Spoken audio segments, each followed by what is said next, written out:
La vérité si j'entreprends, moi c'est Fiona, je suis spécialiste en communication et aujourd'hui j'accompagne les entrepreneurs et les entreprises à avoir plus de clients grâce à une communication rayonnante. Chaque semaine, je vais vous partager des stratégies, des conseils concrets et facilement applicables autour du business en ligne, d'Instagram, de l'organisation, mais aussi mes réflexions plus personnelles et l'envers du décor de l'entrepreneuriat en toute vulnérabilité et sans aucun filtre. Si tout ça vous parle, alors bienvenue, vous êtes au bon endroit et maintenant c'est parti pour l'épisode étincelant du jour.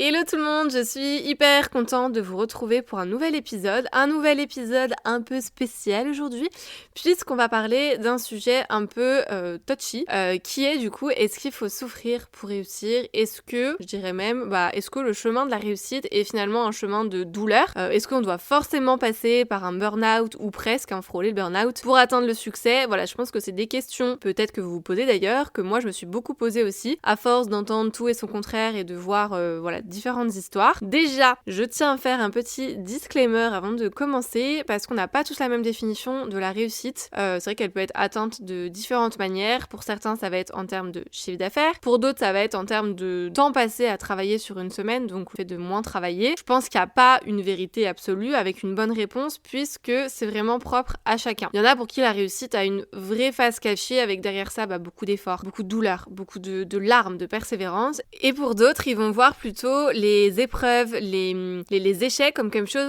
chose de stimulant qui vont finalement devenir des sources d'inspiration. Donc l'entrepreneuriat, c'est un peu comme les montagnes russes. Si vous ne savez pas encore, il y a beaucoup de hauts et beaucoup de bas aussi. Faut en avoir conscience que le chemin vers la réussite, ça peut être long, que le sommet peut être très haut, mais vraiment c'est génial, c'est une expérience quand même qui est enrichissante et stimulante à tous les niveaux. Mais il faut être prêt parfois à vouloir justement déplacer des montagnes aussi pour réussir. Mais du coup la question c'est, est-ce que ça nécessite de toujours souffrir ou d'être à la limite en fait de se brûler les ailes? Je vais vous donner mon point de vue qui est assez personnel. C'est vrai que moi je pense avoir grandi avec cette croyance-là. J'ai souvent entendu autour de moi des phrases comme si tu veux une belle vie, il va falloir faire de longues études, ça va être difficile pour réussir, il va falloir t'accrocher, il va falloir que t'en chies pour arriver là où tu veux, il va falloir que tu comptes pas tes heures, il va falloir faire des sacrifices pour avoir ce que tu veux, il faut travailler dur, enfin voilà, plein de petites phrases comme ça. Même la phrase d'ailleurs, il faut souffrir pour être belle, que tout le monde dit en rigolant, finalement elle est ancrée en nous, je pense. Finalement on a appris vraiment dès le plus jeune âge que tout se méritait, qu'il y avait une justice dans l'effort,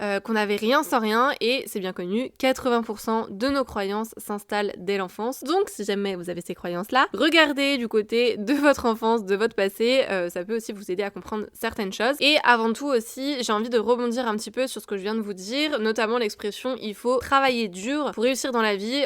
Forcément en disant ça en fait on l'associe vraiment à quelque chose qui nous fait un minimum suer, un peu comme le sport, vous savez, où beaucoup de personnes pensent qu'on fait du vrai sport, je m'entends en disant ça, seulement si on le fait tous les jours, qu'on transpire comme never, qu'on a des gros muscles, etc. On va clairement dans les extrêmes, alors que par exemple le yoga, pour beaucoup ça va pas être du vrai sport parce que c'est trop calme, parce que ça bouge pas assez, alors que finalement c'est quand même du véritable renforcement musculaire. Donc encore une fois, il faut aborder les choses on va dire de manière différente. Vous avez peut-être aussi déjà entendu le fait que les personnes qui se lancent doivent ne pas avoir de vie pendant les premières années. Ça c'est quelque chose aussi que j'ai beaucoup entendu quand je me suis lancée, où on m'a dit attends-toi à ne pas dormir beaucoup durant les 2 premières années. Du coup forcément c'est une croyance bien ancrée aussi chez moi, et je me suis conditionnée à me dire ok donne tout ce que t'as pendant tes premières années ma petite, fais tourner ton entreprise, fais-toi connaître, trouve des clients, et après on verra pour ton équilibre vie pro, vie perso, on verra où t'en es, et voilà. En soi c'est pas totalement faux, alors je m'entends en disant ça, mais quand on démarre un business, c'est vrai qu'on est passionné, on a vraiment cette flamme, cette motivation, on est prêt à tout,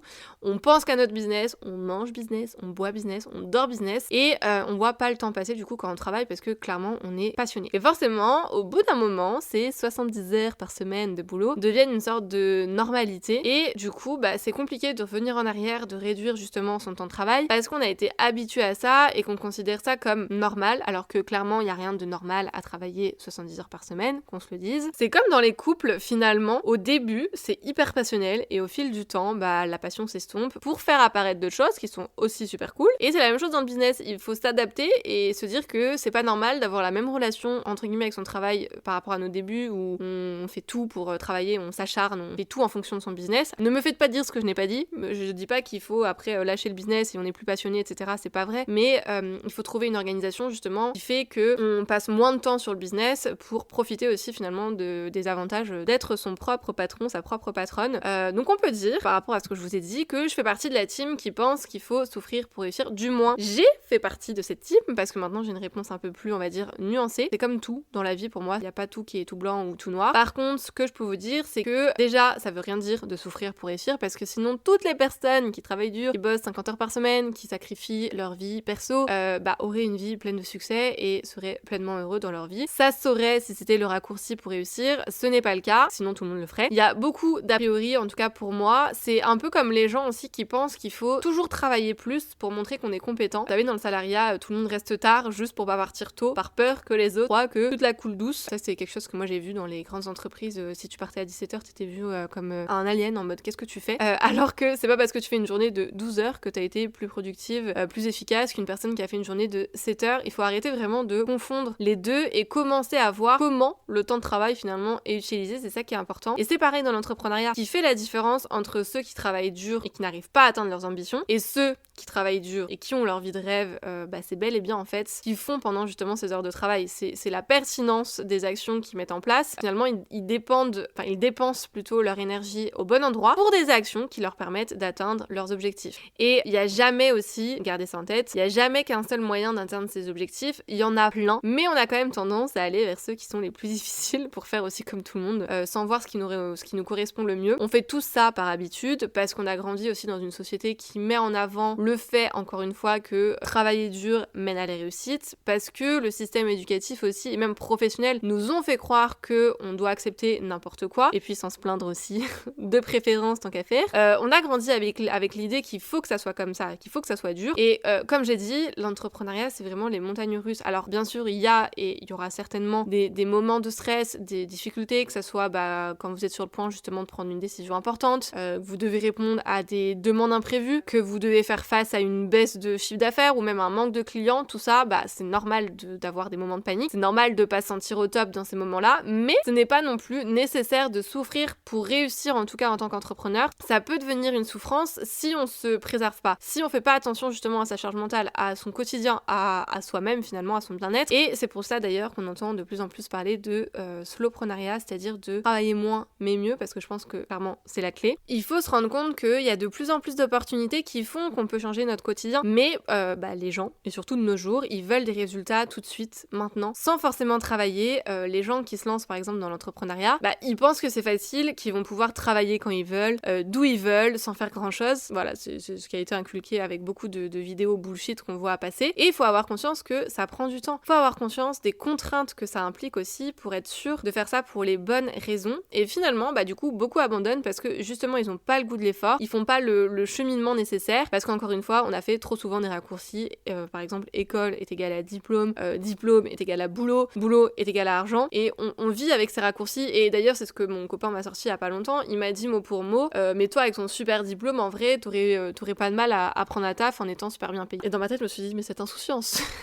Aujourd'hui, c'est moins le cas maintenant, et c'est pour ça aussi que les gens se lancent encore plus dans l'entrepreneuriat, pour un petit peu changer les codes et faire en fonction de ce qu'ils ont envie de faire, de leurs compétences, de ce qu'ils aiment aussi. Mais il faut savoir que les choses sont de moins en moins faciles, et en plus de ça, on a tendance aussi à rendre nous-mêmes les choses encore plus complexes. Donc faut accepter que les choses prennent du temps, qu'on fasse des erreurs, qu'on ait des échecs, qu'on s'en prenne plein la gueule, mais on n'accepte pas pour autant la difficulté. C'est vraiment la nuance à avoir entre les deux. Ok, il faut accepter de galérer, il faut accepter de souffrir un peu, je m'entends en disant ça, mais ça reste possible d'atteindre ses objectifs sans être dans une souffrance absolue. Il faut juste se dire que oui, parfois atteindre des objectifs, ça nécessite des efforts et des sacrifices, c'est tout. Pour tout vous dire, je pense qu'on passe tous aussi par une sorte de souffrance quand on entreprend, que ça soit une souffrance physique, parce que du coup notre bien-être passe après et que on bouge beaucoup moins, donc forcément on a des douleurs qui s'installent, une souffrance financière, une souffrance aussi psychologique, je sais qu'il y en a beaucoup qui souffrent de la solitude. Il faut simplement ramener en fait le mot souffrance à son sens étymologique. Surtout quand on se lance aussi, c'est nouveau, du coup on a encore plus de stress, on se pose sans cesse des questions, on veut tester toujours toujours plein de petits trucs, et là on est déjà dans une sorte de souffrance qui nous pousse à tout faire pour réussir et ne pas se planter. En plus de ça, c'est vrai que ça devient de plus en plus difficile difficile parce que faut le temps, il y a de plus en plus de concurrence et ça dans tous les domaines, ça peut devenir dur aussi de trouver sa place, encore plus quand on n'a pas énormément confiance en ça, donc il y a tout ça à prendre en compte. Et puis mine de rien, on est tellement conditionné à en chier, on peut le dire clairement, que si on voit aussi quelqu'un qui marche, qui s'épanouit professionnellement, personnellement, qui a un business qui fonctionne bien tout en se préservant, on dit bah c'est trop beau pour être vrai, ou c'est faux, ou t'as eu de la chance, parce qu'encore une fois ça vient bousculer cette image de il faut en chier, il faut en baver pour réussir, et du coup ça devient dur à accepter que les gens, bah pour eux parfois voilà tout va bien. Il y a plein de choses un peu bullshit qu'on entend comme ça. Il y a aussi cette phrase de je vous ai pas dit mais cet épisode va peut-être partir dans tous les sens, mais j'ai plein de choses à dire sur le sujet. La phrase, vous savez, ce qui nous tue pas nous rend plus fort. Je sais pas ce que vous en pensez, ça m'intéresserait d'ailleurs d'avoir votre retour, mais moi je crois profondément que toutes les épreuves qu'on peut vivre ne nous rendent pas plus forts. Je vois où les gens veulent en venir en disant ça, mais avoir une maladie, perdre quelqu'un, être dans une relation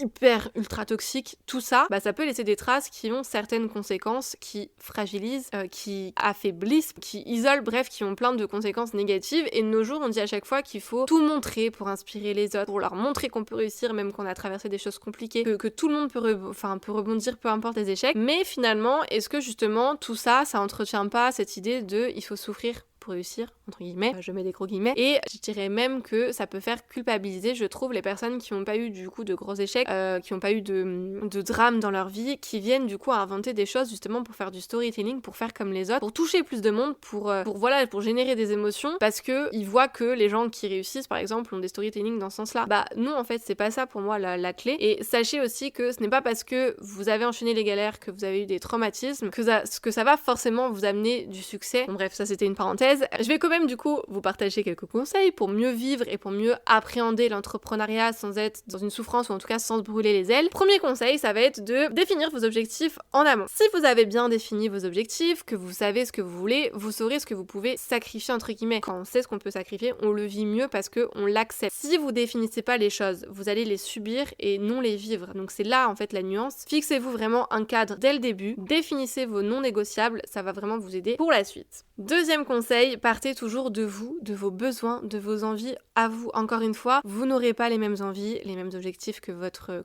voisin. Donc c'est important de faire des choses qui ont du sens pour vous. Ne vous forcez pas à faire des choses que vous n'avez vraiment pas envie de faire. Ça vous apportera forcément des problèmes. Donc changez votre approche parce que votre cerveau et votre corps vous indiqueront de toute façon forcément si vous êtes au bon endroit ou si vous n'êtes pas là justement où vous devez être. Et du coup, c'est important de bien s'écouter. Troisième conseil, travaillez votre mental, travaillez votre mindset. Forcément, certains résisteront plus longtemps que d'autres à la difficulté. C'est quelque chose qui se travaille. Travailler son état d'esprit justement pour endurer, pour rebondir on va dire plus facilement. Tout ça, ça se travaille. Quatrième conseil, apprenez à vous organiser. Concentrez-vous vraiment sur l'essentiel, c'est-à-dire sur des actions qui vous amènent 80% de vos résultats. On est clairement là dans la loi de Pareto. Ne cherchez pas à choisir la difficulté à tout prix quand vous pouvez aussi saisir la facilité. Comprenez que votre réussite n'est pas définie par une absence de difficulté ou de stress, mais vraiment plutôt par la façon dont vous allez gérer ces difficultés justement. Planifiez aussi dans votre agenda des moments pour prévoir tout ce qui est risque, tout ce qui est imprévu pour gérer de la meilleure façon possible. Je vais vous faire un petit parallèle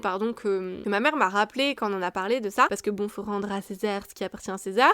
C'est comme les personnes, vous savez, qui veulent perdre du poids. Il y a des personnes qui ne mangent plus rien, qui font limite la grève de la faim pour perdre du poids parce qu'elles ont toujours pensé ça, elles ont toujours associé le fait de je veux perdre du poids, je mange plus rien, je diminue ce que je mange. Alors que finalement, il y en a pour qui manger plus vont perdre du poids. Je le vois avec beaucoup de clientes de mon copain et en fait l'idée encore une fois c'est de mieux répartir les choses, mieux répartir les aliments dans cet exemple, mais pour vous, dans notre cas, ça serait du coup de mieux répartir ses actions. On répartit mieux les choses quand du coup on a une récompense aussi à la fin. En l'occurrence ici, notre objectif final. Tout, encore une fois, est dans la nuance. Et cinquième conseil, c'est faites des breaks, reposez-vous, ressourcez-vous. C'est comme les sportifs, la récupération elle est vraiment essentielle pour performer et avoir de meilleurs résultats sur du long terme, donc pensez vraiment à prévoir des petites coupures dans votre année. Pour résumer un petit peu tout ça, du coup on nous dit souvent que ça va être difficile, donc on pense que ça va être compliqué et ça le sera, ça je vais pas vous mentir, mais c'est pas obligatoire d'arriver à un état entre guillemets de souffrance, en tout cas de frôler le burn-out. Ce n'est pas parce que beaucoup souffrent que vous devez souffrir, ce n'est pas parce que tout le monde se jette par la fenêtre qu'il faut le faire aussi, c'est à nous encore une fois de mettre nos limites. Vous remarquerez aussi que d'ailleurs les gros